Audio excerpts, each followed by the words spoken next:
안녕하세요. 김재준입니다. 자, 이제 2025년 행정사 1차 시험 대비해서 이제 행정학 마무리 특강을 촬영을 하려고 해요. 아마 작년에 제 마무리 특강을 보신 분들 많으실 거예요. 제가 행정학 제 채널 통해서 무료로 다 업데이트를 한번 드린 적 있는데 워낙 또 많은 분들이 봐주셔가지고 또 인기가 많았던 강의였고 또 그걸만 보고도 이렇게 아슬아슬하게 뭐 행정학을 뭐 잘 통과하셨다 이래서 뭐 감사하다는 인사도 많이 남겨주셔서 저도 뭐 감사하게 생각하고 제가 지금 현재 유료 강의로 업데이트 되어 있는 게 행정학 60점 플러스 알파라는 강의가 있어요. 이게 굉장히 이제 디테일하게 이 기출 문제, 행정학 기출 문제를 제가 풀어드렸고 지금 제가 이번에 촬영하고 있는 거는 기존의 어떤 그 요약 기출 문제 요약 강의에다가 업데이트를 많이 한 거예요. 어떻게 업데이트 했냐면 당초에는 제가 2017년부터 해서 그리고 2023년까지 문제에 대해서만 제가 가볍게 한 2시간 정도 해서 촬영을 해서 무료로 올려드렸고 지금 유료 강의 차이는 어떤 거냐면 일단은 범위를 더 넓혔어요. 그래서 2013년부터 2024년까지 그러니까 지금 촬영하는 기준은 올해 시험이거든요. 올해 시험까지 출제됐던 즉 행정사에서 행정사 시험 1차 행정학에서 나왔던 모든 기출 문제를 제가 다 정답 선지 위주로 해서 전부 다 진도별로 정리를 했고요. 그 다음에 제가 여기 타이틀에 보시면 이 플러스 알파라는 게 있죠. 플러스 알파는 뭐냐면 다른 게 아니라 행정사 시험에는 출제된 적이 없지만 공무원 시험 등에서 자주 출제했던 문제들이 있거든요. 일부 빠진 게 좀 있어요. 그래서 그 부분에 대해서 제가 중간에 좀 메워 넣어놨어요. 몇 문제는. 그래서 문제를 보셔서 옆에 이제 연도하고 행정사라고 적혀 있는 문제들은 행정사에서 출제가 되었던 문제고요. 그 다음에 별도의 표기가 없는 문제는 이 행정사에서는 출제된 적이 없지만 그렇지만 다른 시험에서는 좀 중요하게 언급됐다는 내용으로 좀 보시면 될 것 같아요. 그리고 또 중요한 플러스 알파인 어떤 게 있냐면 아마 제 유튜브 행정학 채널에 보시면은 키워드 요약 강의가 있죠. 지금 제가 요약집 가지고 왔는데 요거 많이 보셨죠? 제가 아마 행정사 시험 준비하시는 1차 특히 행정학 준비하시는 분들 제 요약서 많이 보셨어요. 정말 많이 보셨는데 19시간짜리 제가 요약 강의가 있어요. 그러니까 제가 60점 플러스 알파 강의 때도 그냥 12시간 정도밖에 안 되지만 당연히 여기 키워드 요약 강의 19시간짜리 연결해서 제가 강의를 진행을 했잖아요. 그렇기 때문에 당연히 이걸 먼저 보셔야겠죠. 이게 이론 강의를 여러분 들으시고 이 강의는 들으셔야 제일 좋을 것 같고요. 그리고 진도도 이 요약지에 맞춰서 제가 다 정리를 해놨거든요. 그래서 그 혹시나 아직 제가 이 키워드 요약 강의 유튜브 김재준 행정학 TV에 있는 메인 화면에 걸려 있어요. 19시간짜리를 조금은 들으시는 게 좋을 것 같아요. 한 번 정도는 꼼꼼하게 들으시고 아마 한 번에 이해는 잘 안 되실 거예요.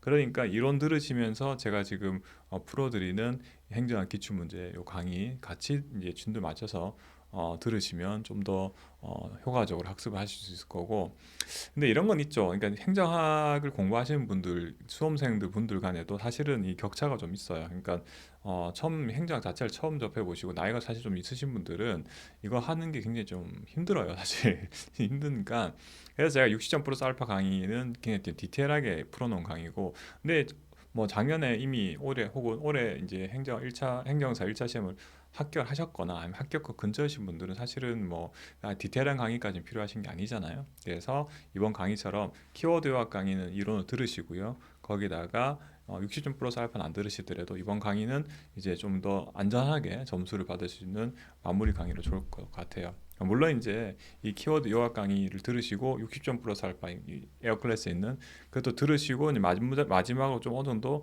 점수를 많이 확보하실 분들도 이제 같이 들으시면 좋을 것 같고 그리고 제가 기존 이제 유료로 결제를 하고 들으신 분들 차이를 둬야 되니까 당연히 이 자료는 이 강의 본 강의를 결제하신 분들한테도 드리지만 아까 이제 앞서 말씀드렸던 12만 원짜리 60 플러스 알파, 60점 플러스 알파 강의를 수강하신 분들한테도 이제 요청을 하시면은 이 기출 문제 내용은 다 드릴 거예요. 당연히 이제 다 풀어보시는데 크게 어려움 없을 테니까 다 미리 한번 같이 풀어보시는 게 좋을 것 같고요. 그리고 플러스 알파에는 제가 아까 말씀드린지 모르겠지만 플러스 알파에는 이 이제 행정에서 빠진 문제도 일부 좀 제가 추가를 했지만 그 외에 행정에서 가장 공무원 수험생들도 가장 골치 아파하는 게 사실은 이 단순 암기 숫자 같은 거 있잖아요. 이런 것들이 이제 골치 아픈데 이거 원래는 이거 키워드 요약 강의 다 들으시면 제가 그 인센티브로 이제 그 드렸는데 이번 강의에는 당연히 그걸 포함을 해서 그 행정학에서 골치 아픈 뭐 위원회라든가 뭐 위원회 연임할 수 있니 없니 이런 것들 있잖아요. 몇 년이니 몇 명이니 이런 것들 있잖아요. 그것도 제가 이번 강의 수강하신 분들한테 다 들을 테니까 거기까지 다 들으시면 좋을 것 같고요. 사실 뭐 이 제가 이 작년에 이 가볍게 한 2시간 정도 강의밖에 안 해드렸는데도 그것만 이제 달달 외우셔가지고 시험 포기하실까 하다가 달달 외워서 그래도 그거 들어서 뭐 이 간신 1차 넘었다 이렇게 아마 댓글 많이 보셨을 거예요. 그냥 그 뭐 제가 뭐 요청한 것도 아닌데 많이 달아주셨거든요.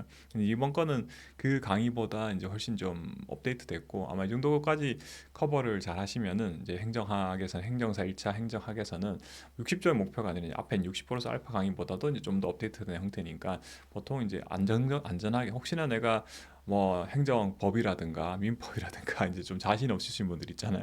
좀 이게 좀 간당간당하다 하신 분들은 이 강의까지 마저 잘 들으시면은 행정학에서는 굉장히 여유롭게 학습을 하실 수가 있을 것 같아요. 이렇게 해서 제가 진행을 할 거고 전체적인 그 방향은 기본적으로 여기 키워드 요약 강의에 제가 유튜브에서 말씀드렸던 내용 수준은 어느 정도 학습을 하시고 들으셔야 된다는 거 미리 말씀을 드릴게요. 그러니까 여기 해당하는 진도랑 맞거든요. 매칭이. 그러니까 이론 들으시고 끝나자마자 문제풀이 강의를 문제 먼저 풀어보시고 강의 들으시든 아니면은 정 불편하신 분들은 이 수업 들으시고 나서 거꾸로 이제 문제를 다시 한번 풀어보시는 것도 괜찮은 방법일 것 같아요. 이렇게 해서 제가 이 오리엔테이션은 가볍게 말씀을 드렸고요. 그 당연히 이제 행정사 이제 행정 준비하신 분들은 이제 나이대가 좀 있어가지고 사실 글씨 크기도 제가 좀 크게 했어요. 사실 이제 이 9급 공무원이나 7급용 제 행정 강의할 때는 글씨도 좀 작게 했는데 글씨 크기 좀 차이도 있다는 거 그리고 속도도 조금은 제가 느리게 한다는 걸 좀 이해를 해주시고 감안하시고 수강을 하시길 바랄게요.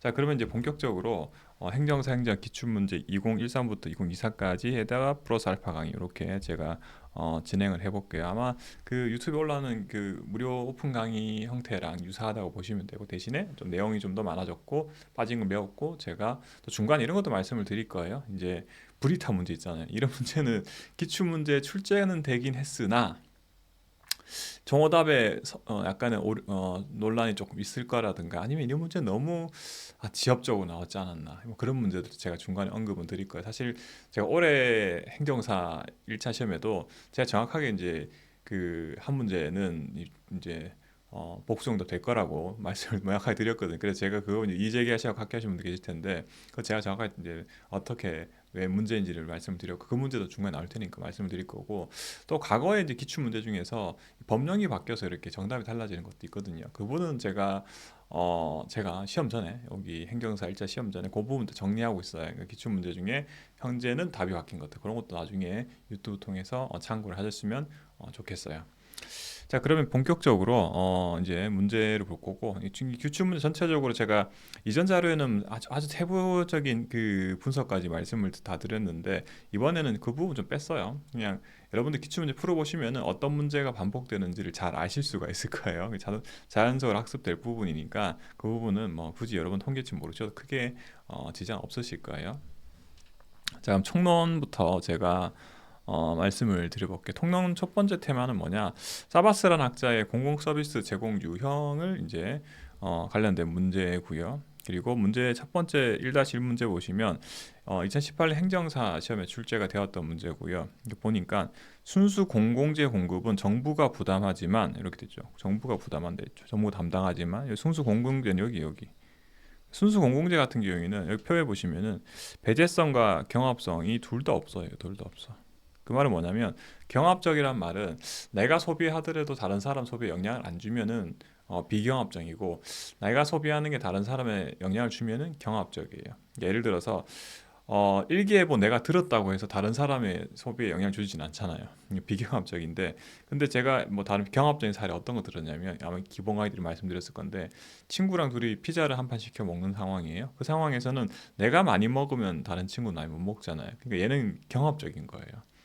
일기예보랑 달리 일기예보는 비경합적이죠. 내가 듣는다고 해서 다른 사람 듣는데 지장을 주진 않을 테니까요.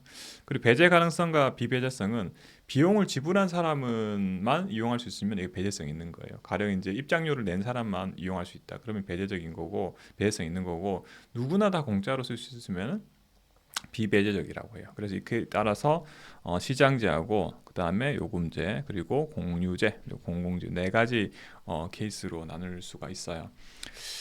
자, 그래서 뭐 예시도 좀 알아두시면 좋아요. 시장제 같은 경우에는 경합적이고 배제가 가능. 일반 문제 시장에서 말 그대로 피자 시켜 먹는 건 똑같아요. 그러니까 피자 시켜 먹었을 때 내가 소비하면 다른 사람 소비 적게 하고요. 돈 낸 사람만 이용할 수 있죠. 그래 이제 시장제고요. 그다음 요금제라는 건 어떤 거냐면 대표적인 게 이제 고속도로라고 생각하시면 되는데, 경합성은 없어요. 내가 차량이 한 대 더 들어간다고 해서 크게 지장은 없고 대신에 요금 낸 사람만 이용할 수 있죠. 근데 이거 이렇게 생각하시면 안 돼요. 고속도로는 야 막히는 고속도로인데 거기 차가 들어가면 더 막히지 않을까? 아 맞아요. 그 맞는 말씀 맞는데, 그게 이제 학자들은 이 고속도로가 비경합적인 케이스로 이렇게 경제학자들이 예시를 들어놨어요. 그러니까 이걸 뭐 논리적으로 이렇게 100% 이해하시려 하지 말고 학자들이 이런 예시를 들어놨구나라고 보시면 되고요. 공유제는 이제 상반된 축이죠.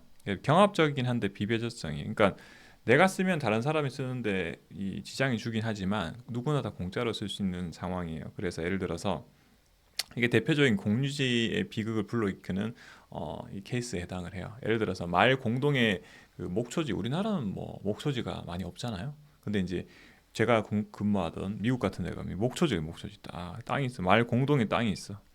여기다가 뭐 소를 키우는 거죠. 마을 사람들이 누구나 다 공짜로 키울 수 있는 땅이에요.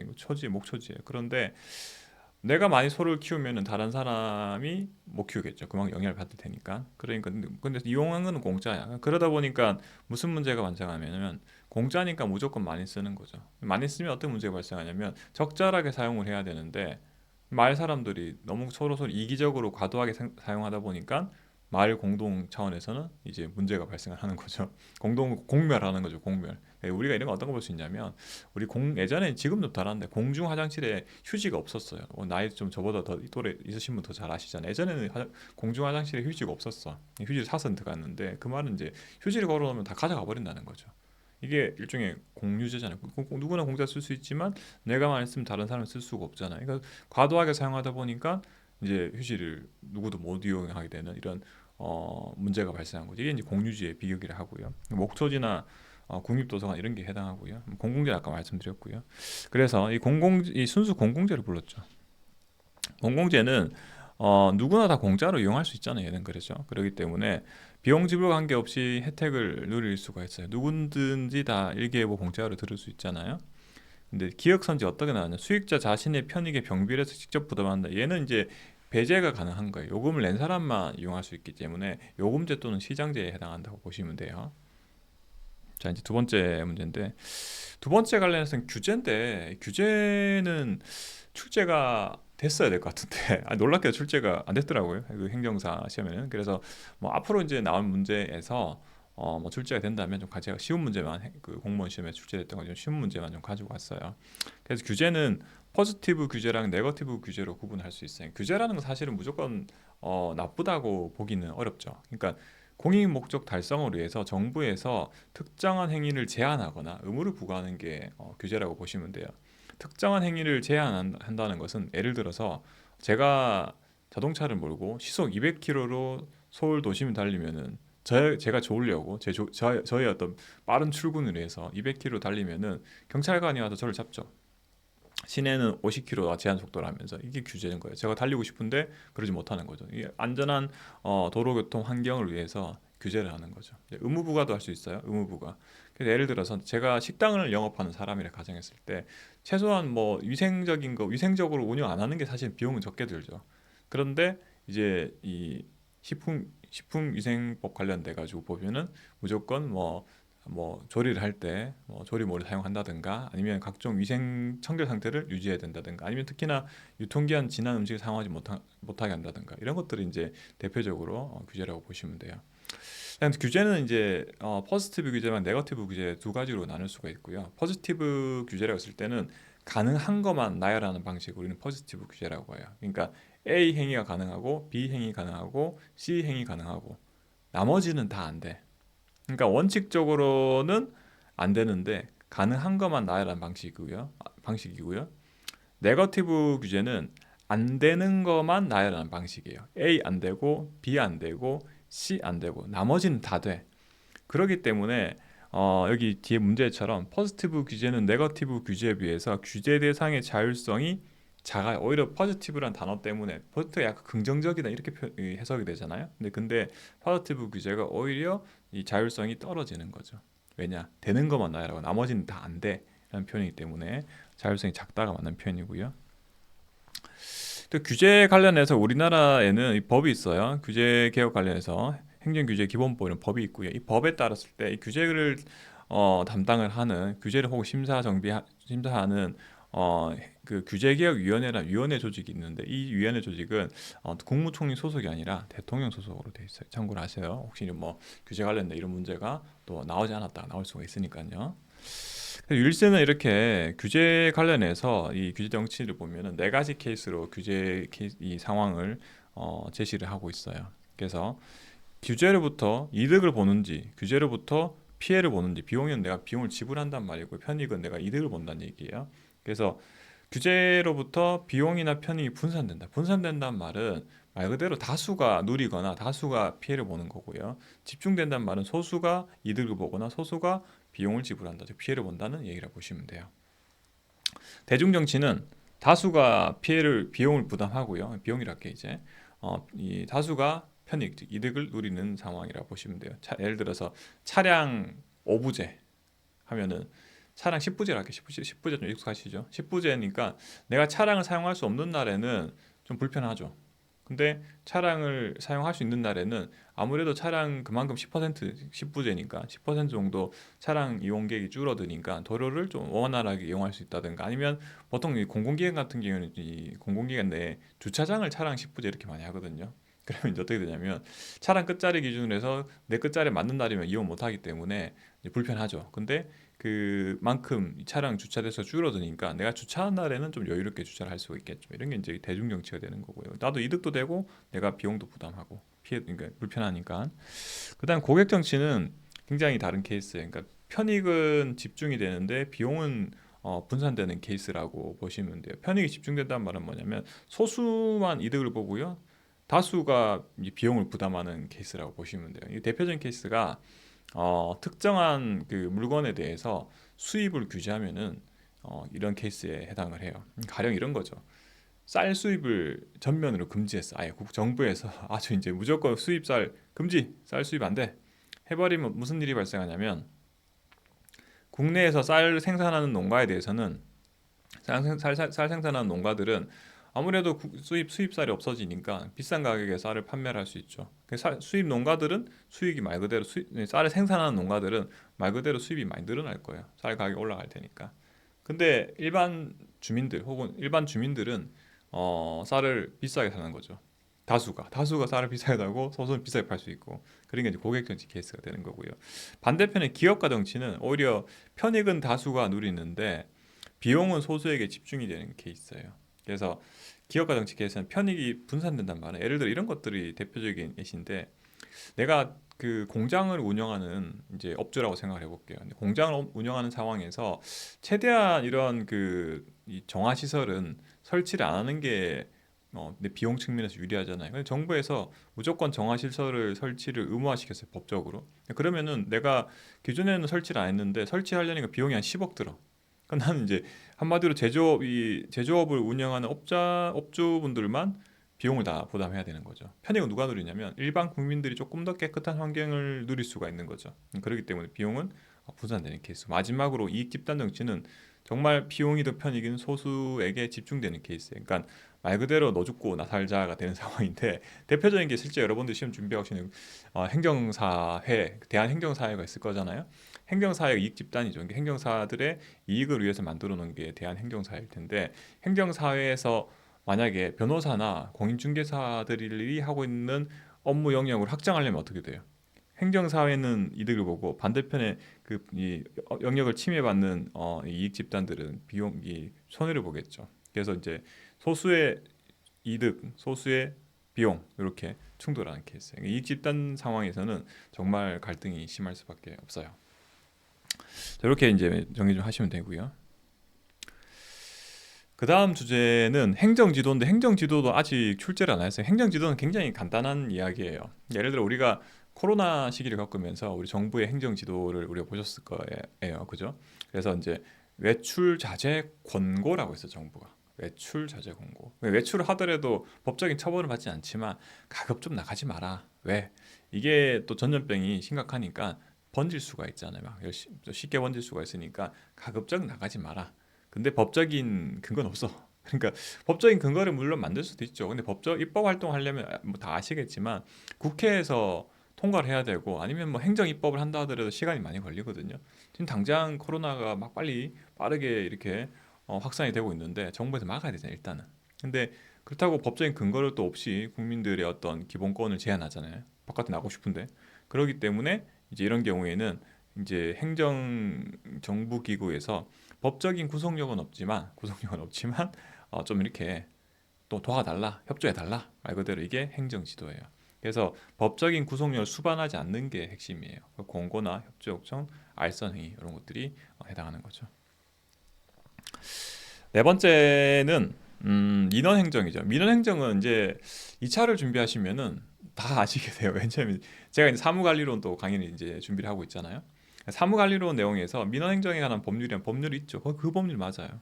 그 법률에 따를 때는 민원행정은 규정에 따라 서비스를 제공한 전달적인 행정이죠. 예를 들어서 내가 인허가 신청을 했어. 그럼 그에 따라서 이 행정기구에서 기관에서 딱 심사를 해가지고 이제 만약에 허가 사항이면 이제 허가를 해주는 거죠. 그래서 전달적인 거고 행정 구제 수단으로도 볼 수 있어요. 어떤 거냐? 내가 행정기관으로부터 예를 들어서 국세청에서 나한테 세금을 과도하게 부과를 할 수도 있잖아요. 그러면 이제 민원을 제기하는 거죠. 아, 이거 내가 너무 많이 세금이 나온 것 같아. 좀 다시 재산정해줘. 이게 이제 당연히 이제 행정 구제 수단도 될 수 있고요. 근데 재밌는 건 이제 행정기관 또 민원을 제기할 수 있는 주체가 될 수 있긴 해요. 사실 행정기관끼리는 민원인이고 한쪽이 민원인이고 한쪽이 행정기관 이런 경우는 보편적이진 않아요. 행정기관 사이에는 사실 공문으로 협조 공문 보내고 이렇게 해야지 민원인을 보지 않는데 근데 이 법에 따르면 예외적으로 사경제 주체인 경우는 예외적으로 그 행정기관 또 민원을 제기할 수 있는 주체가 될 수 있다고 하고 있어요. 아 그래서 여러분 이런 거 기억하시면 돼요. 아, 행정기관도 민원을 제기할 수 있는 주체가 될 수는 있다. 불가능한 게 아니다. 원칙적으로 안 되는 게 맞지만 그래서 있다가 맞는 표현이고요. 그다음 공공기관의 정보 공개에 관한 법률이에요. 얘도 아직 뭐 행정사 시험에 출제가 안 됐지만 이 법에서 핵심되는 부분만 아시면 돼요. 정보 공개 청구죠. 제가 얼마 전에도 사실은 정보 공개를 청구를 한 적이 있어요. 정보 공개 청구 어떤 거냐면 이게 행정사 2차 시험에서 사무관리론에서도 문제가 됐었고 그다음에 그 과거 제가 이제 저는 공직에 있었다 보니까 문제가 있으면은 기출 문제에 조금 뭐 이슈가 있으면은 저는 정보공개 청구를 해보는 편이거든요. 그래서 그 정보공개 청구라고 네이버 이 포탈에 검색해 보시면은 사이트가 딱 나와요.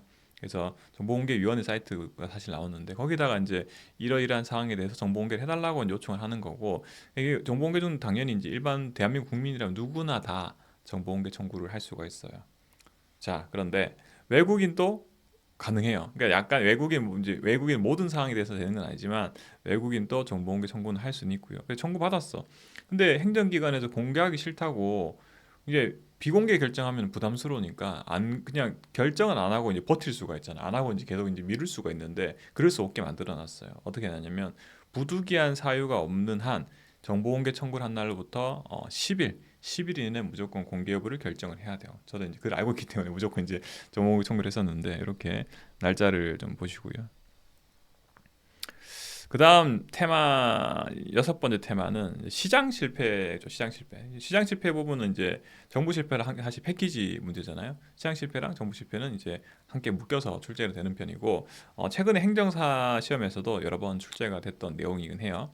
자, 일단은 시장 실패 개념과 정부 실패 개념을 아셔야겠죠. 근데 일단 첫 번째 시장 실패 개념은 자유시장 경제에 맡겨놓으면은 이게 자원 배분이 효율적으로 잘 될 거라는 가정이 깔려 있어요.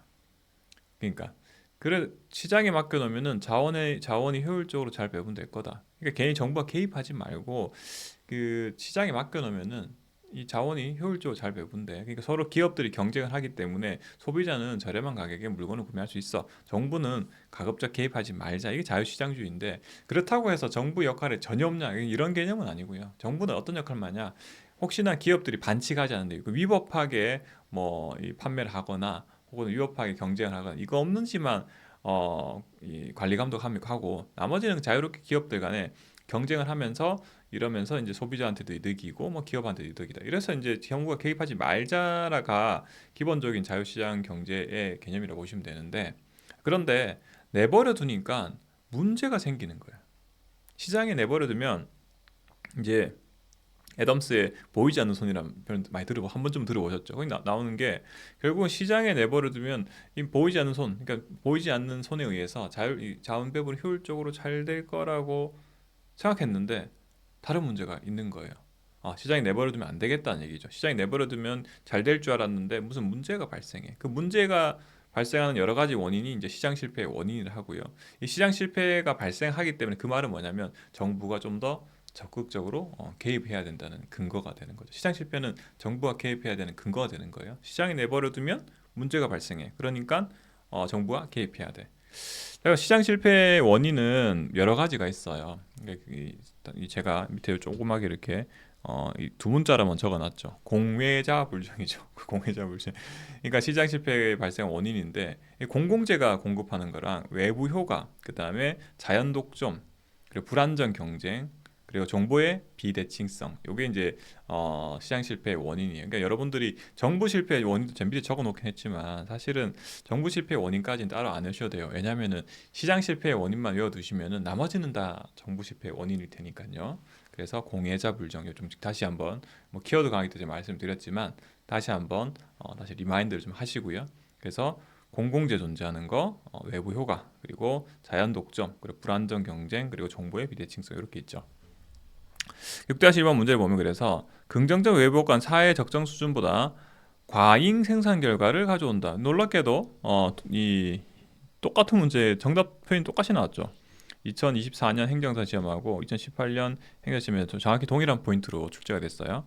그래서 이 외부 효과는 크게 우리가 두 가지로 나뉘잖아요. 외부 경제랑 그리고 외부 불경제로 그렇죠. 그러니까 외부 경제가 긍정적인 외부 효과고요. 외부 불경제는 부정적인 외부 효과죠.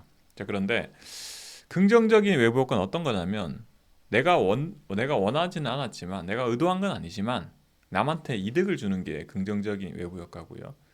그 다음에 부정적인 외부 효과 혹은 외부 불경제는 내가 의도한 건 아니지만 남한테 피해를 주는 거예요. 근데 외부란 말이죠. 어디로부터 외부냐면 시장으로부터 외부예요. 시장 내부에 있다면은 내가 만약에 이득을 줬다면은 돈을 받으면 되는 거고 피해를 줬다면은 비용을 지불해야 되는 거죠. 근데 비용 지불하거나 비용 받는 게 없죠. 그래서 외부라고 시장 외부라는 뜻에서 외부 효과라고 하는데 긍정적인 건 남한테 이득을 주는 거예요. 긍정적인 남한테 이득을 주는 거. 근데 긍정적인 남한테 이득을 주는 예를 들어서 내가 빌딩 주인이야. 빌딩 건물주인데 건물주가 옥상에다가 정원을 하나 꾸민다 생각해 볼게요. 옥상 정원 드라마 같은 데 보시면 나오죠. 저도 이제 세종 정부 청사가도 위에 전부 다 옥상 정원으로 돼 있거든요. 그런 다음에 개방을 해놓으면은 내가 건물 이 빌딩 방문했다가 위에 올라가 잠깐 리플레시도 할 수 있고 요즘 그렇게 많이 돼 있죠. 백화점 같은 데가 그렇게 돼 있잖아요. 그러면은 이게 사회적으로 보면은 이득이잖아요. 사회적으로. 근데 건물주 입장에서는 내가 돈을 들여서 짓기 때문에 많이 지을 이유가 없죠. 남한테 굳이 잘 하게 되고 그냥 내 건물 가치 올리려고는 이 옥상 정원을 꾸밀 수는 있지만 일반 대중들을 위해서 이렇게 하는 건 아니잖아요. 그래서 내가 건물주 입장에서는 건물 가치 올리만 충분한 이 유인이 있으면은 건설하고 이 정원을 꾸미고 아니면 말고 이렇게 죠. 그러다 보니까 사회적으로는 이게 많이 필요한데 그냥 내버려 두면은 충분히 공급이 안 될 수가 있어요. 자, 그래서 정부에서 이런 경우에 어떻게 하냐면 이 건물주한테 많이 좀 공급시키기 위해서 정부에서 어떻게 개입하냐면 이 건물주한테 보조금 돈 주는 거예요. 말 그대로 너네 옥상 정원을 만약 꾸미면은 우리가 50% 보태줄게. 대신에 너네 꼭 개방해야 돼. 이렇게 하는 거죠. 사회적으로 이득이기 때문에 더 공급하라고. 그래서 가만히 내버려 두면 과소 생산될 수밖에 없어요. 그래서 1번하고 2번 문제가 정확히 동일한 이제 문제가 되고요. 반대로 외부 불경제 혹은 부정적인 외부 효과 같은 경우에는 내가 의도한 건 아닌데 나는 피해를 주는 거죠. 아까 이제 제가 그 제조업 업주를 이제 예시를 들었는데, 제조업 공장을 운영하는 업주인데 내 입장에서는 이렇게 뭐 그 정화 시설 설치 안 하는 게 좋잖아요. 뭐 환경 파괴는 될지언정 해봐야 뭐 그 내가 만약에 정화 시설 설치하는데 한 10억 들어요. 근데 10억 안 들이고 그냥 배출할 수도 있잖아요. 그냥 10억 세이브하는 거죠. 그러다 보면은 내가 10억 들여서 굳이 정화 시설을 설치할 이유가 없는 거죠. 그러면은 무조건 많이 배출하는 게 이득이야. 그러다 보면 공짜로 배출하는 거죠. 내가 어차피 배출하더라도 돈 내는 거 아니니까요. 그렇기 때문에 이런 것들은 부정적인 외부 효과는 사회적으로 공짜니까 더 과대하게 공급되는 경향이 좀 있어요. 그러면 정부에서 어떻게 해야 되냐면, 아까 이제 외부 긍정적인 외부 효과 정확히 반대 상황이니까 정부에서는 이 정화 시설을 설치를 의무화시키거나 규제를 통해서, 아니면 무단으로 이렇게 배출을 하게 되면 벌금 물리거나 이렇게 할 수 있겠죠. 6-3 같은 경우에는 제가 이제 두 문자를 기억하셔야 되겠죠. 시장 실패 원인의 원인으로 옳지 않은 것은인데, 이건 이제 여러분들이 두 문자를 기억하셔야 돼요. 두 문자가 머리 두잖아요. 그러니까 앞자리 따서 하는 거잖아요. 그래서 분명히 제가 말씀드렸지만, 이거는 이 시장 실패 원인이 아닌 거라 했으니까 분명히 정부 실패 거 찾으면 돼요. 그런데 시장 실패 원인이 제가 5개 말씀드렸잖아요. 공외자 불정. 근데 그 중에서 파생적 외부성은 이 단어에 안 들어가 있죠. 그래서 얘는 사실은 이제 정부 실패 원인이에요. 정답은 디귿이죠. 자, 그리고요. 테마 7이에요. 테마 7은 이제 정부 실패인데, 정부 실패는 아까 시장 실패랑 이제 상반되는 개념이라고 보시면 돼요. 그러니까 정부가 시장 실패를 교정하기 위해서 해결하기 위해서 개입을 했는데, 개입하다 보니까 또 다른 문제가 발생하는 거예요. 정부가 개입하니까 문제가 발생하네. 이게 이제 정부 실패가 되는 거고요. 정부 실패 원인이 여러 가지 있지만, 일단 뭐 두 문자를 암기하시기보다는 앞서 말씀드렸던 시장 실패 원인 빼고 나 정부 실패라고 보시면 되고, 7-1의 정부 실패 원인 가장 대표적인 X 비율성이 나와요. X 비율성은 어떤 거냐면, 정부에서 행정 서비스 제공할 때는 독점적으로 공급을 하죠. 그러니까 시장에 내버려 두면은 기업들 간의 경쟁을 하기 때문에 이 품질이 올라가고 가격도 저렴해지는데, 정부에서는 그냥 주는 대로 받아야 되는 거죠. 주는 대로 받아야 되는 거죠. 그러다 보니까 문제가 발생할 수 있죠. 그러니까 정부에서 독점적으로 공급을 하다 보니까 굳이 뭐 비용을 아낄 필요도 없는 거고, 품질이 좋을 필요도 없는 거니까 주는 대로 받아야 되니까요.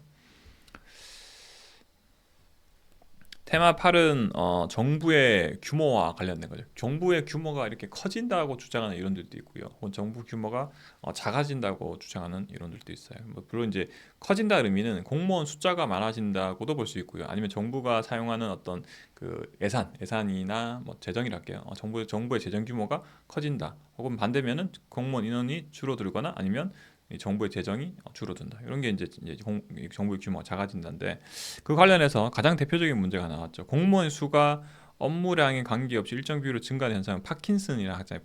자기 이름 따서 파킨슨의 법칙이라고 해요. 그냥 관찰하니까 이 파킨슨이 관찰해 보니까, 그냥 공무원 행정기관에 속해 있는 공무원 숫자가 그냥 일은 안 증가하는 것 같은데 그냥 계속 시간이 지나니까 늘어나는 거예요. 마치 이제 그 곰팡이가 퍼지듯이 이렇게 시간 지나면 그냥 막 늘어나잖아요. 그래서 파킨슨도 이런 얘기를 했고요. 피터의 원리는 사실은 우리 조직 파트에도 나오는 건데, 피터 원리는 어떤 거냐면, 이 정부 조직이 관료제잖아요. 관료제, 이렇게 관료제인데, 관료제 하에서는 이 동일한 직급에 무능한 사람들이만 남는다는 거예요. 예를 들어 5급인데 5급 공무원 3명 있어요. 이렇게 3명. 3명 있는데 3명 중에 이 둘은 능력이 좋아서 위로 올라가서 4급이 됐고, 5급 중에 능력 없는 사람은 그대로 남아 있는 거야. 그러니까 5급 중에 제일 능력 없는 사람은 그 5급에 남아 있는데, 만약에 민간 기업에서 능력 없는 사람은 이렇게 퇴출이 돼야 되죠. 근데 관료제 하에서는 신분 보장이 되다 보니까 5급 중에서 능력 없는 사람은 그대로 남아 있고, 능력 좋은 사람 위로 올라가 버려. 결국 어떻게 하냐면 자신의 능력보다 더 높은 자리에 있는 거예요. 사실 이 사람은 바깥에 퇴출돼야 되는데 괜히 5급까지 올라와 있는 거예요. 그래서 이게 이제 피터의 원리라고 하죠. 자신 능력보다 더 높은 직위까지 승진하게 되더라. 이 관료제에서는. 이게 뭐 조직 파트에 나오니까 또 그때 한번 또 나오면 제가 또 말씀을 드릴게요. 자, 그리고요. 테마 9예요. 테마 9. 테마 9는 이제 민영화 혹은 민관화, 뭐 학자들에 따라서 뭐 이걸 혼용해서 쓰기도 하고 구분하기도 하는데 일단은 뭐 같이 같은 의미 쓰시면 돼요. 민영은 어떤 거냐면 정부가 과거에 어떤 행정 서비스를 직접 제공하던 거에서 이제는 민간에다 맡기는 거예요. 이게 이제 민영화의 취지라고 보시면 돼요. 최근에는 이제 쓰레기 수거 업무 이런 거 있잖아요. 그러니까 과거에는 이제 이 공무원들이 직접 하던 거에서 지금은 이제 민간에다 다 맡겨버렸잖아요. 민간에 맡긴 게 이제 꽤 많아요, 지금은. 민간에 맡겼을 때 장단점이 물론 있겠지만 이제 이제 특히 이제 최근에는 장점 위주로 많이 부각이 좀 되고 있어요. 이 민영화를 하는 방식은 여러 가지가 있어요. 9-1번 문제 보시면 이제 뭐 올해 뭐 출제됐던 문제인데 이용권이 바우처는 어떤 거냐? 이 식품 바우처를 생각하시면 우리가 가장 직관적으로 혹은 뭐 복지 관련된 서비스 바우처 생각하시면 가장 쉬운데 과거에는 정부에서 이런 사회적 약자들을 도와줄 때 정부가 직접 줬어요. 그러니까 예를 들어서 너가 식품이 좀 부족해? 우리가 정부에서 공무원들 동원해가지고 정부에서 구매를 한 다음에 내가 직접 줄게. 이게 이제 직접 공급이었다면 이제는 바우처를 준다는 거예요. 바우처를. 그 정부에서 이 시민들한테 식품 바우처를 준다. 바우처 주면은 시민들이 여기 시장에 가서 바꿔 먹으면 돼요. 이렇게 자기들 그러니까 시민들한테 주고 시민이 받아서 시장 가서 바꾸면 되는 거죠. 우리 이제 상품권 같은 거 있잖아요. 온누리 상품권 아시죠? 온누리 상품권. 그런 거 가면 이게 좀 자유롭게 내가 가서 골라서 살 수가 있잖아요. 만약에 정부에서 이 사회적 약자들한테 온누리 상품권을 줬어. 그전에는 쌀을 직접 이렇게 정부미를 사서 이렇게 준다든가 아니면 이러면은 이제 선택권이 없잖아요. 근데 이제 시민들한테 바우처 주면은 그 바우처 가지고 시장 가서 교환할 수가 있는 거죠. 그럼 훨씬 이제 선택권이 올라가는 거죠. 이제 어떤 물건을 살지도 내가 정할 수가 있을 테니까. 그래서 니은이 이제 맞는 표현이 되겠죠. 하나가 아니라 여러 기관에서 고를 수 있게 하게 하는 시장에서 시민들한테 직접 선택권을 주는 게 이제 바우처의 취지라고 보시면 돼요. 그래서 이제 이렇게 과거에는 정부에서 다이렉트 시민 줬다면 이제 바우처 주고요. 바우처 주고 가서 바꿔 먹어 너가 시장 가서. 물론 시장에서는 이 바우처를 받으면 다 정부에 주면은 이제 그만큼 돈을 돌려주겠죠. 이렇게 구조가 돼 있어요. 9-2번 문제는 민간 이탈과 자조 활동을 구분하는 문제인데 정부가 민간 부문과 계약을 통해서 공공 서비스를 제공하는 방법이다. 그리고 공공 서비스 공급 결정 공급자가 되고 공공 서비스 공급 결정자가 되고 정부가 민간에서 생산한다. 그러니까 이 밑에 표가 이미 나와 있는데 공급은 정부 공공 부문에서 하고 공급 주체는 수단은 이 시장을 활용하는 케이스라고 보시면 돼요. 이게 이제 대표적인 민간 이탈 케이스라고 보시면 돼요. 민간 이탈 어떠냐면 정부에서 쓰레기 수거 업무 기억나시죠? 쓰레기 수거 업무. 정부에서 직접 해야 되는데 내가 공무원 채용해서 하는 것보다는 민간에 맡기는 거예요. 대신 공짜로 해줄 리가 없잖아요. 그러니까 정부에서는 이 계약을 하는 거예요. 이렇게 딱 계약을 한 다음에 야, 너네가 우리가 매월 1,000만 원 줄 테니까 너네가 그 직원들 채용해가지고 쓰레기 수거 업무 좀 담당해. 이렇게 하는 거죠. 그래 공급 주체, 그러니까 쓰레기 수거 업무라는 거, 쓰레기 수거 서비스는 정부에서 제공해야 되는 거죠. 아예 민간에서 맡겨놓으면은 일반 시민들이 민간 업체에 돈 주고 이제 쓰레기 수거 맡겨야 되는데 그런 게 아니고 민간 업체에다가 정부가 공급은 민간이 죄송해요. 정부에서 이런 그 생활 쓰레기 수거 업무는 자기들이 해결해야 될 업무 중 하나야. 대신에 그 업무를 수행할 사람들, 수행할 방법만 공무원이 직접 하는 게 아니라 민간에 맡긴다는 거예요. 그래서 공급 수단은 민간 시장을 쓰는 거고 주체는 당연히 정부에서 하는 거예요. 공공부문에서 직접 할 수밖에 없는 거예요. 그런데 계약을 통해서 이렇게 맡기는 거죠. 이게 민간 이탁 방식이고요. 자조 활동은 얘는 뭐냐면 자조 활동은 사실 여기 리을에 해당하는데 아마 제가 제 키워드 요약 강의 때도 말씀드렸지만 마을에서 민간에서 스스로 공급도 하고 수단도 시장을 쓴단 말인데 이건 어떤 거냐면 정부에서 이제 이런 거예요. 마을 사람들이 방범 활동을 스스로 하는 거야. 이게 대표적인 자주 활동이. 그러니까 우리 마을의 어떤 이 치안 문제를 마을 스스로 좀 해결하기 위해서 이 마을 사람들이 알아서 정하고 그 다음에 마을 사람들이 또 나서서 이 방범 활동을 돌아가면서 하는 거죠. 이게 이제 자주 활동 케이스고요. 9-3이에요. 오늘날에는 정부가 공공서비스 생산 및 공급을 독점한다. 이게 이제 틀린 표현이에요. 이게 약간 상식적인 문제인데 최근에는 이제 정부랑 시장, 시민사회가 함께 공동을 하는 경우가 많죠. 이 자주활동은 사실은 시민들이 직접 하기도 하지만 예를 들어서 경찰관들도 일부 순찰을 돌고 마을 사람들, 그 지역 사람들도 또 이렇게 마을 방범대 구성해서 이렇게 같이 하기도 하잖아요.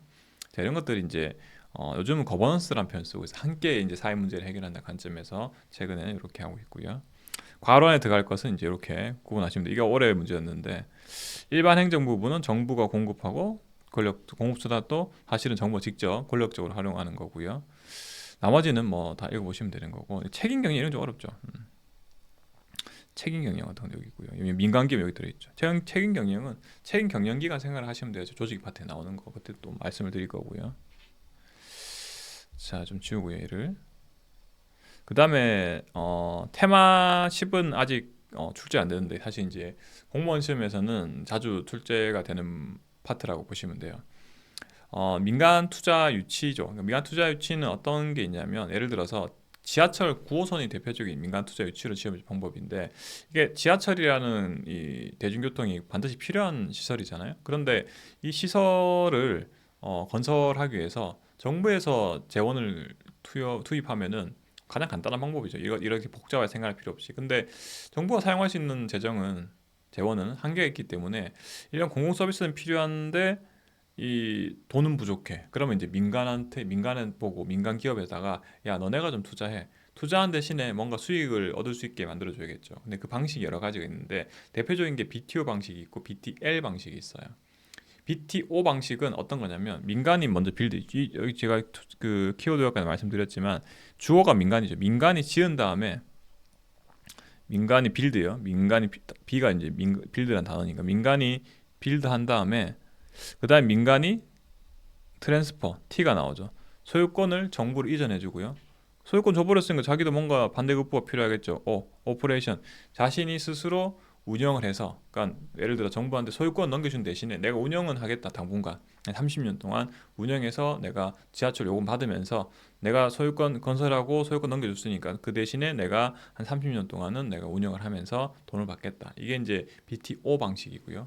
BTL 방식은 딱 하나 차이가 있어요. BTL 방식 똑같아요. 기본적으로 민간이 빌드하고요, 지어서요. 그 다음에 소유권을 정부로 넘겨줘요. T 넘겨주고 그다음 마지막에 BTO라면은 오니까 스스로 이제 내가 운영하는 거잖아요. 민간 기업이 내 스스로 운영하면서 수익을 내는 거였다면 L은 리스는 빌려주는 거예요. 뭘 빌려주냐면 그 운영 수익권 자체를 빌려주는 거예요. 정부한테 내가 운영 수익 30년 동안 하려고 했는데 내가 직접 하기엔 좀 부담스럽네. 그런데 그러니까 정부 너네가 운영해. 대신에 매달 월세만 좀 줘. 운영 수익금 빌려줬으니까 임대료만 좀 줘. 그래서 임대료라는 단어가 나오면 L이 나와야 돼. 리스가 나와야 돼요. 그리고 운영 수익이란 말이 나오면은 O라는 단어가 나온다고 보시면 돼요. 그래서 지금은 운영 수익이란 말이 나왔기 때문에 BTO 방식이라고 보시면 돼요.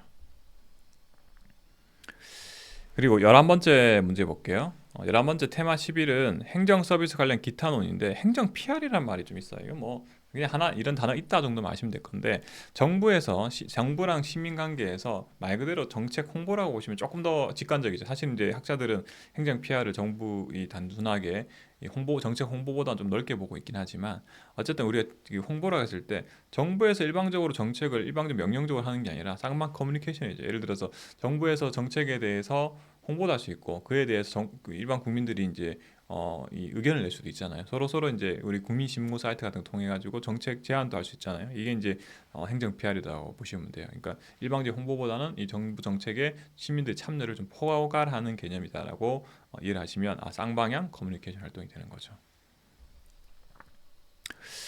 그다음 테마 12는 이 사회적 자본이란 말이 나오죠. 사회적 자본.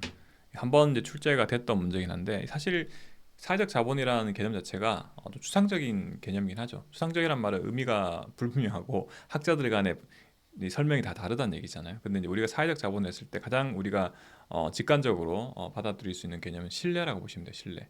사람들 간에 존재하는 신뢰라 생각하시면 돼요. 우리가 외국인이 많이 거주하는 지역은 좀 꺼리잖아요. 사실 그렇잖아요. 그래서 저도 이제 서울에 가면은 뭐 대림동 이런 데 조금 이게 가시기 좀 꺼려 하시는 분들 계시죠. 물론 아니신 분들 계시겠지만 그 이유가 뭐냐면 신뢰 관계가 좀 확실하지 않은 거죠. 그러니까 우리 사람들끼리도 사실 뭐 우리 대한민국 이제 국민들끼리도 마찬가지죠. 우리 지역 사람들끼리, 우리 마을 사람들끼리는 딱 신뢰 관계가 잘 형성돼 있기 때문에 뭔가 믿는 거잖아요. 그리고 굳이 뭐 내가 뭐 감시를 안 하죠. 내가 얘 돈을 빌려줬어.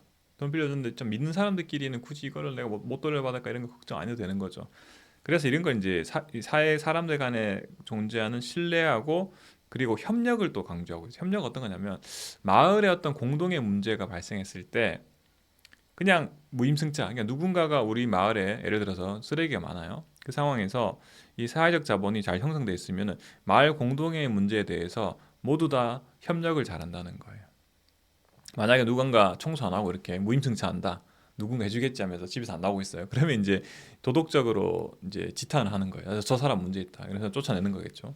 그래서 사회적 자본은 구성원들 사이의 신뢰고 또 공동 문제에 대한 협력 이런 게 핵심 키워드라고 보시면 돼요. 그래서 사회적 자본이 잘 형성되고 국가나 혹은 지역이나 도시에서는 이 마을 사람들끼리 서로 이제 믿고 있기 때문에 이 거래 비용이 적게 들어요. 거래 비용이란 말 표현썼는데 서로 감시를 할 필요가 없잖아요. 감시할 필요도 없고 믿고 있으니까 또 예를 들어 직관적으로 돈을 빌려줬는데도 내가 막 그 차용증 쓰고 또 뭐 이런 얘기 안 해도 되잖아요. 그만큼 사회적으로 비용이 줄어들죠. 이런 것들이 거래 비용이. 하지만 뭐 과학도 탐구 이런 거 안 되죠. 그냥 추상적인 개념이죠. 얼마만큼 그 지역의 사회적 자본이 형성돼 있냐, 즉 신뢰랑 협력, 신뢰하고 또 구성원들 사이에 협력이 얼마나 잘 되냐, 이건 계량적으로 수치로 나타나기 참 어려운 부분이죠. 그래서 그런 부분이 있고요. 그 다음 테마 13은 이제 행정의 가치 부분인데, 이거 뒤에 이제 나오는 출제가 많이 되는 영역이죠. 뒤에 이제 행정 이론의 역사부터 해서 행정학의 접근법까지 해서 많이 이제 언급되는 부분인데, 일단 행정의 이 이론이나 그 다음에 뭐 추구하는 어떤 각 시기별로 이 추구하는 가치가 있죠. 그러니까 뭐 100%그 가치만 추구한다기보다는 좀 강조되는 가치라고 보시면 돼요. 그래서 13-1번 문제는 행정 행태론, 뭐 뒤에 나올 테니까 이 과학적 연구를 이 행정 연구를 할 때 사람의 행동과 태도를 연구하는 행정 행태론은 무엇을 강조했냐, 이 문제죠. 그래서 얘는 합리성을 강조했죠.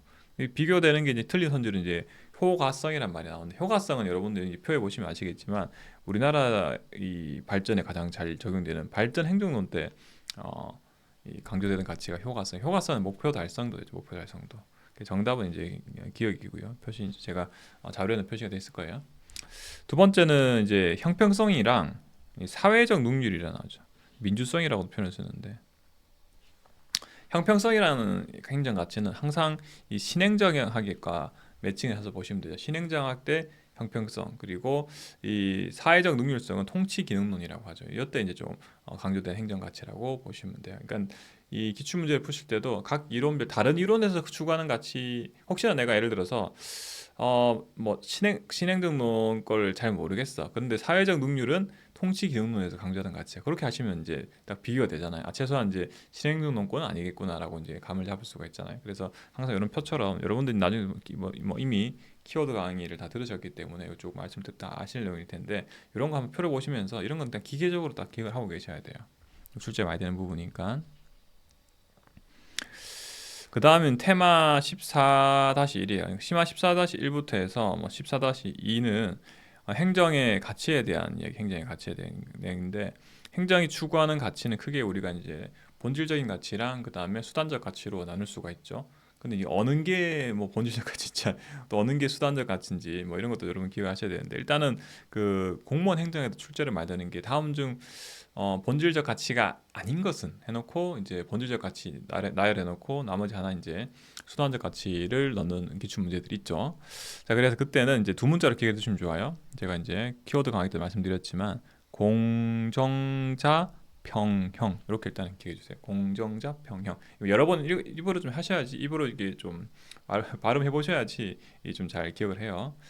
일단 해놓고 나머지는 이제 수단적 가치를 보시면 돼요. 뭐 나머지 어디가 수단적 가치인지 두 문제 외우실 게 아니라 본질적 가치 외워두시면 나머지 뭐 수단적 가치일 테니까 이렇게 정리하시면 되고, 14-1인데 공익 관련해서 실제설과 우리 과정설의 관점이 있었죠. 실제설에서 강조하는 것은 실제 말 그대로 이 사회가 추구해야 될 실체적인 가치로서의 공이 있다는 거예요. 이게 실체적 관점이에요. 그러니까 개인은 단순히 개인의 어떤 사익들이 합이 아니라 별도의 존재하는 이 공익이라는 게 존재한다는 관점이 실체설이고, 반대로 이제 과정설은 사익들을 이 개개인의 사익만 합하면은 그냥 그게 공익이지라고 보는 관점이에요.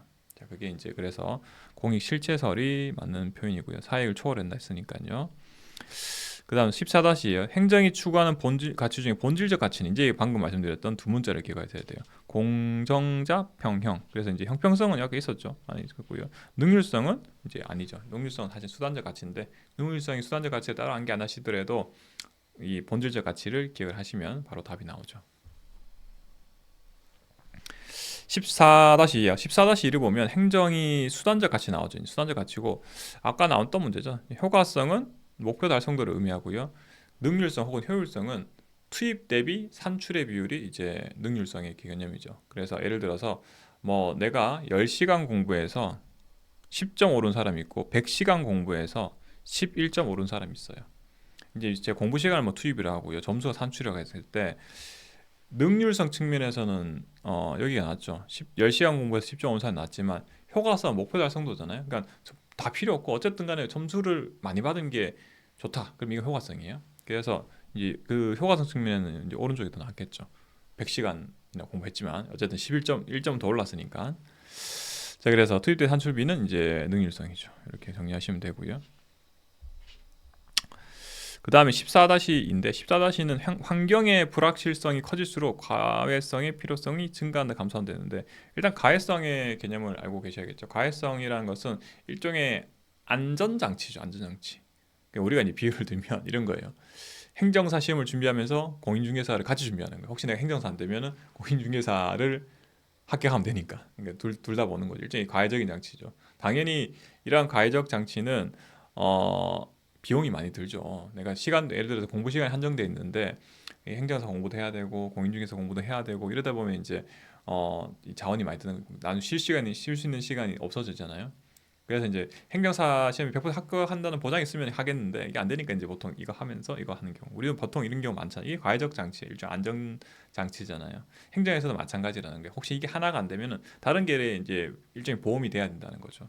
그래서 환경의 불확실성이 커지면 과외성이 증가하죠. 그러니까 제가 이제 비유를 든 것처럼 수험생 입장에서 내가 합격할지 안 할지 잘 모르겠는 거야 이제 행정사 시험 난이도가 계속 들쑥날쑥 한다든가 그러면 어떻게 해요?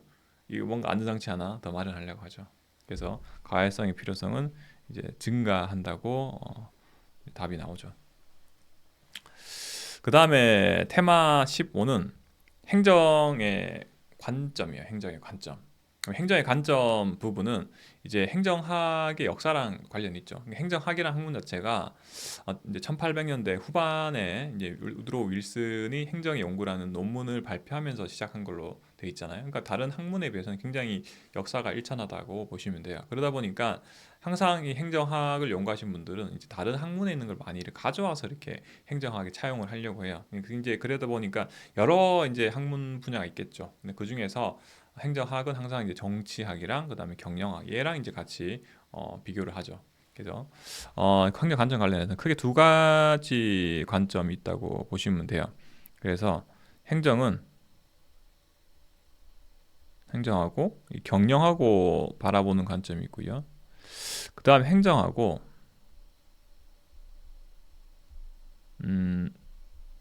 정치를 바라보는 관점이 있죠. 그래서 행정하고 경영이 유사하다고 주장하는 사람들은 이 공사행정 이론론, 이론이라면 동일하다는 거죠. 그러니까 공행정과 사행정, 즉 민간과 공공기관은 똑같아. 달라도 있겠죠. 공사행정, 이원론 두 가지로 구분된다. 그 다음에 행정이랑 정치를 비교하는 이제 관점도 있죠. 행정이랑 정치랑 같은 거야. 얘가 정치, 행정, 일원론. 다른 거야. 정치, 행정, 이원론. 이렇게 되죠. 정치랑 행정이 다르다고 주장하는 사람은 주로 그래 정치랑 행정이 다른데 그럼 행정은 뭐랑 유사하냐 했을 때 경영이랑 유사해. 이렇게 이어져요. 그래서 공사행정 이론론을 보통 많이 이어져요. 여튼 이건 제가 키워드 때 또 말씀 다 드렸으니까 디테일하게. 자, 그럼 차이점과 공통점 이건 당연히 나오겠죠. 좀 치우고요. 볼까요? 15-1번 문제예요. 15-1번 문제. 상대적으로 행정하고 경영을 비교했을 때 관리적인 측면이 강하다. 매니지먼트 말 그대로. 경영이 영어로 매니지먼트잖아요. 관리잖아요. 자, 그래서 경영 매니지먼트잖아요. 그래서 경영이 관리적인 측면이 강하고요. 행정은 권력적인 측면이 강하죠. 예를 들어서 민간에서 예를 세금을 안 냈어. 그럼 서울 특별시에서 38 기동대가 출동해서 문 이제 강제 개방해서 이렇게 세금을 체납금을 징수를 하잖아요. 근데 경영은 이게 안 되죠. 민간 기업가 안 되죠. 그래서 관력적 측면이 강하고요. 15-요. 정치랑 행정도 비교했네. 역관주의 폐해를 극복하기 위해서 대우된 거다. 역관주의 패배 같은 경우에는 이거였죠. 역관주의는 사실은 이건 거잖아요. 집권 정당이 이 관직을 다 차지하는 형태죠. 그러니까 국민들이 집권 정당을 선출을 하고요. 그 사람에 의해서 공무원들 임용되는 방식이 역관주의란 말이죠. 그런데 그러다 보니까 이 정치에서 문제가 많이 발생한 거죠. 그러니까 역관주의 체제 자체가 제도 자체가 크게 뭐 자체가 뭐 그 불법적이다 뭐 개념보다는 운영을 하다 보니까 이 행정에 대해서 잘 모르는 사람들이 딱 들어와 가지고 이렇게 행정 업무를 하게 되는 거였죠. 그러다 보니 이제 결국 어떻게 되냐? 정치에서 이 행정 공무원들을 다 결정하잖아요. 임명을 다 해버리니까. 그러다 보니까 문제가 발생한 거예요. 부정부패 문제도 많이 터졌고요. 그 다음에 이 비효율성도 많이 증가를 해요. 그래서 어떻게 되냐면, 야, 이거 괜히 정치가 괜히 이제 행정에 개입하지 마. 원래는 어떻게 개입했냐면, 공무원들 임명을 하면서 임명하는 형태로 개입을 했죠. 개입하지 마. 그러면서 이제 정치랑 행정은 분리를 해야 돼라고 얘기를 하고 있어요. 그래서 정치, 행정, 이원론이 이제 대두되게 되는 거죠. 역관주의가 문제가 있으니까 정치, 행정 분리하자. 그래서 이원론이고요. 15-3이요. 정치, 행정, 이원론은 행정에 있어서 쭉 했는데 이원론과 이원론을 결정적으로 구분하는 것은 행정이 정치와 같이 결정을 하냐, 행정도 결정을 하고 정치도 결정한다. 그러면은 이원론이야. 왜 같다는 말이잖아요. 정치도 결정 기능하고 행정도 결정하니까 둘이 같은 거야 라고 주장하는 게 정치, 행정 이론론의 주요 포인트 중 하나인데, 그런데 이제 기억선지 보면은 정책 수립이라는 정치적 가치 배분적 기능을 중시한다. 그러니까 가치 배분이라는 거는 결정이죠. 그러니까 예를 들어서 정부 정책이 이 형평성을 강조할 것인지 능률성을 강조할 것인지 이 가치 부분을 결정하는 것은 이 가치 배분적인 기능이죠, 말 그대로. 그렇기 때문에 정치랑 행정이 같다는 이 동일한 측면이죠. 그래서 기억이 맞고요. 니은은 절약과 능률을 한다는 어떤 의미냐면 역관주의 폐해, 아까 앞서 말씀을 드렸는데 역관주의 폐해랑 좀 관련이 있죠. 그래서 만약에 정치랑 행정이 달라. 그러면 정치는 어떤 역할을 하고 정치가 결정하고 분리해서 결정한 대로 행정은 집행만 하자. 행정이 결정할 게 아니라. 이게 이제 정치 행정 이원론의 핵심이잖아요. 이원론에 가면 집행을 할 때 어떻게 해야 되냐? 위에서 결정한 대로 집행을 할 때 어떻게 해야 되냐? 절약과 능률을 중시했던 거예요. 근데 사실 절약과 능률 강시 이유 자체 배경을 좀 생각해 보시면 역관주의가 굉장히 문제가 많았댔죠. 그러니까 공무원 해본 적 없는 사람들이 그냥 정치인이 임명을 하니까 와서 일을 한단 말이에요. 그러니까 이게 부정부패도 많고 그 다음에 이 정부의 어떤 재정을 방만하게 운영했죠. 막 낭비가 심했어요. 그러다 보니까 이제 분리하고 전문 공무원들이 와서 이 정부 재원을 절약하면서 능률적으로 집행하자를 강조했죠. 그래서 이제 그때 이제 이원론 얘기고요. 15-4예요. 행정학은 이론과 실제를 융합하는 연구원 학문이에요. 제가 이거 어디 집어넣고 좀 고민했던 문제 같은데 행정은 이론도 있고요. 실제도 있는 거. 실제란 말이 뭐냐면 이론적인 것은 학자들이 말 그대로 머릿속으로 생각하는 거예요. 이렇게 될 거야 라고 생각하는 거고, 실제는 어떤 거냐면 실제 공무원들이 일하는 것을 관찰해 보는 거예요. 관찰하면서 연구하는 게 실제인 거예요. 그래서 행정학은 이론적인 부분도 있죠. 사실 우리가 이제 행정학 이제 수험 행정 공부하시면 아시겠지만 총론은 이론이 좀 많죠. 정책도 좀 이론이 좀 많고요. 근데 인사나 재무 가면은 사실 굉장히 행정 실제잖아요. 우리나라 법 제도의 실제에 대한 내용이잖아요. 다 융합한 학문이고요. 15-5예요. 행정은 공익을 추구하기 때문에 경영보다는 법적 규제를 적게 받는 게 아니죠. 법적 규제는 행정이 훨씬 많이 받아요. 그러니까 특히 이제 이 공조직에서 위법하게 행정 처리를 하면 굉장히 질타를 받죠. 그래서 왜냐면은 민간 기업이 그 합법적으로 일을 하라고 정부에서 이렇게 그 강제를 하려면은 정부가 자체 모범생이 돼야 되는 거예요. 정부가 이 법적인 절차를 잘 지키고 법적 규제도 훨씬 많이 받을 수밖에 없어요. 마지막 15-6번은 테마 15의 마지막 문제인데, 국민은 국민의 권리를 제한하고 의무를 부과하는 것은 이게 사실 뭐냐면 이게 규제잖아요. 규제예요. 규제는 행정의 본질과 당연히 관련이 있죠. 뭐 당연한 거죠. 이건 뭐 당연한 건데 이거 좀 문제를 냈죠. 규제는 정부 하나 활동 중 뭐 하나가 될 수밖에 없죠.